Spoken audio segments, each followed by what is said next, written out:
Hi guys! Welcome back sa aking channel. This is Donna again. And for today's video, magsishare na naman ako sa inyo ng isa na namang pangnegosyo recipe na siguradong swak sa budget nating mga mami pero patok sa panlasa ng ating mga customers. So today, gagawa tayo ng banana hot cake. So wag na po nating patagalin, ito po yung mga ingredients na kakailanganin natin. But before we start, guys, please support nyo naman po yung isa kong channel, Kusina ng Ilocana. This is more on ulam recipes. Please supportahan nyo po. Katulad ng pagsuporta nyo dito sa ating unang channel. So, thank you po. So, eto na guys, yung mga ingredients na gagamitin natin. So, gagamit tayo dito ng 4 na pirasong saging na lakatan. Pwede naman kayong gumamit ng saging na latundan kung yun po yung available sa inyo. And guys, kung bibili po kayo ng saging, piliin nyo na lang po yung medyo pa-overripe na basta hindi pa sira. Yung katulad po nito, para mas makatipid tayo sa presyo ng ating mabibiling saging. And gagamit din po tayo dito ng 4 na pirasong small size na itlog. Kung malalaki po yung gamit nyo, pwedeng 3 piraso na lang. And ng 1 cup of white sugar. And ng 3 cups of all-purpose flour. At syempre yung ating tubig. Gagamit din po tayo ng salt.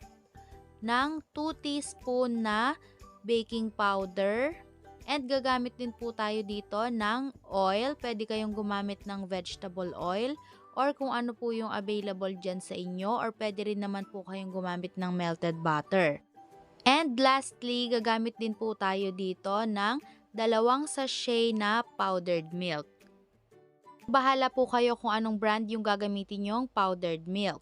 So, ayun lang po lahat yung mga gagamitin nating mga ingredients. So, let's start.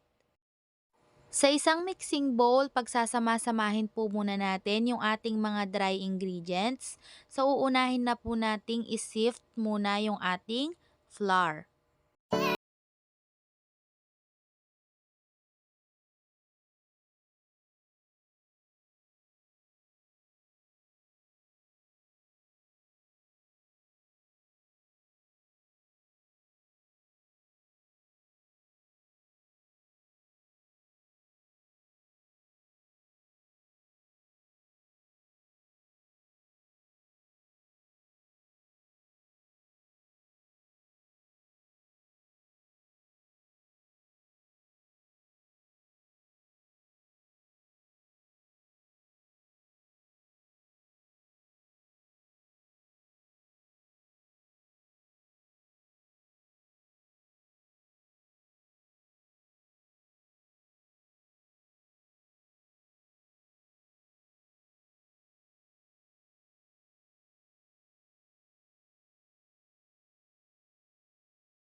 And then, sa isang separate na bowl, ipe-prepare naman po natin yung ating mga wet ingredients.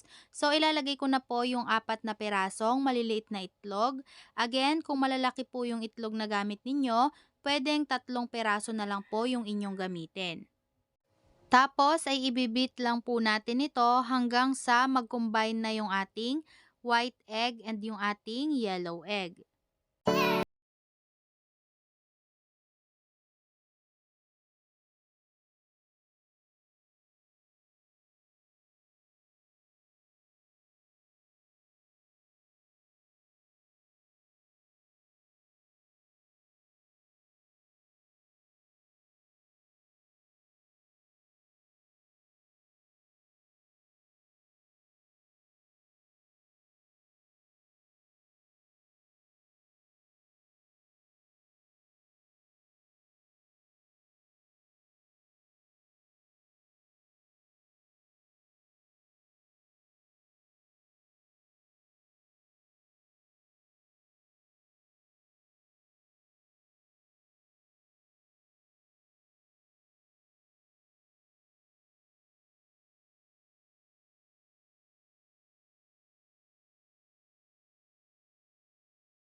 So after po natin itong hati-hatiin ng bahagya, ang next naman po ay maglalagay lang ako dito ng konting tubig para po mamaya ay mas madali itong i-blender. So gagamit po ako dito nung parang maliit na blender lang or pwede kayong gumamit nung usual na blender na ginagamit natin pag nag-shake tayo.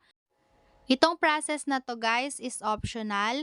Puwede naman po ninyo itong gawin kung meron lang po kayo nito or kung meron kayong blender. Pero kung wala naman ay puwede po kayong gumamit ng kahit na ano para madurog lang itong ating saging. Puwede po kayong gumamit ng tinidor basta make sure lang po na durog talaga itong ating saging para po maging smooth yung kakalabasan ng ating banana hot cake. And then, after po nating mai-prepare lahat ng mga ingredients na gagamitin natin, yung wet and dry ingredients natin, ngayon naman po pagsasamahin na natin itong dalawang ito, yung ating wet and dry ingredients.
And then, mag-a-add lang po ako dito ng 3 tablespoons ng water kasi napansin ko po na medyo malapot yung aking butter or yung aking mixture. So, kung gusto nyo po na hindi masyadong makapal yung inyong hot cake, mag-add po kayo ng water. Kasi minsan po hindi pare-pareho yung nabibili natin na harina or yung ating all-purpose flour. Meron po kasi yung iba na matakaw sa tubig, meron naman po na hindi masyado. So, hindi po pare-pareho. Kaya wag po kayong matatakot na mag-add ng water kung sakali po na malapot yung inyong mixture. Dapat po kasi ang texture nitong ating butter or yung ating mixture ay medyo runny. Katulad po nito, dapat po ganito yung texture ng inyong butter para maganda po yung kakalabasan ng ating hot cake. So next po, after mixing ay mag-uumpisa na po tayong magluto. Nag-grease lang po ako ng oil dito sa ating pan. And ang gamit ko po dito na measuring cup ay yung 1/2 cup. So medyo malaki po itong ating hot cake.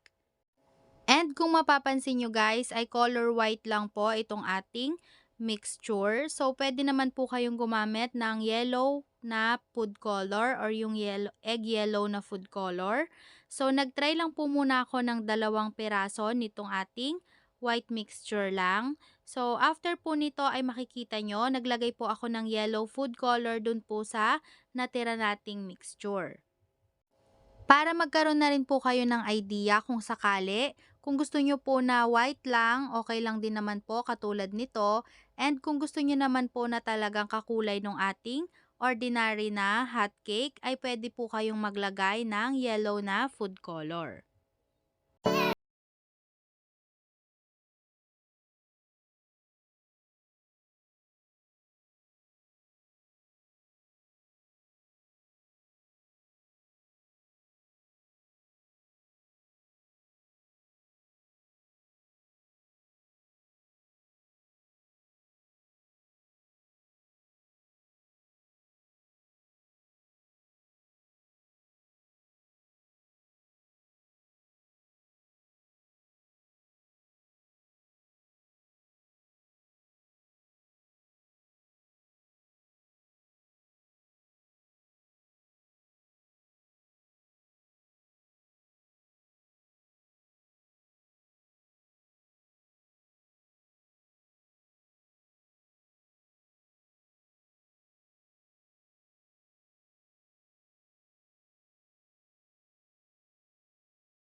So, eto na guys, yung mga naluto natin na banana hot cake. So, meron din po ako ditong margarine and meron din po akong white sugar. As usual, gagawin pa rin po natin yung nakasanayan. Maglalagay po tayo ng margarine on top and sprinkle po tayo ng sugar. And eto naman po yung 2 piraso na niluto natin na white lang na hot cake. Katulad nga po ng sinabi ko sa inyo kanina, medyo makapal yung ating hotcake at medyo malaki din po ito. So, pwede po natin itong ibenta ng hanggang 20 pesos each, pero depende pa rin po yan sa inyong nagamit na puhunan. So, ang next po nating gagawin ay magpapahid na po tayo ng margarine dito sa ating mga hotcake na niluto and sprinkle din po tayo dito ng sugar.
So, eto na mga best, yung naluto natin or yung ating mga nagawang banana hot cake.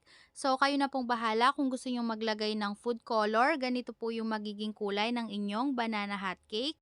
Or kung mas trip nyo naman po na kulay puti lang, ay ayos lang din naman po yon. So, kayo pong bahala. Medyo mas kaakit-akit lang po kasi kung may kulay yung ating banana hot cake. And katulad nga po ng sinabi ko, malalaki yung nagawa kong banana hot cake dahil 1/2 cup yung measuring cup na ginamit ko dito. Kung gusto niyo po na mas liitan ay pwede kayong gumamit ng 1/4 cup lang. So, ayan mga best, eto na po ang ating banana hot cake. Nakagawa po tayo ng 15 pieces. So, pwede nyo po itong ibenta ng 20 pesos each. And para naman po sa exact measurements ng mga ingredients na ginamit ko at para na rin po sa costing, ilalagay ko na lang po sa description box below. So, thank you guys again for watching at sana po nagustuhan nyo yung ating bagong pangnegosyo recipe. And see you guys again on my next video. Bye-bye!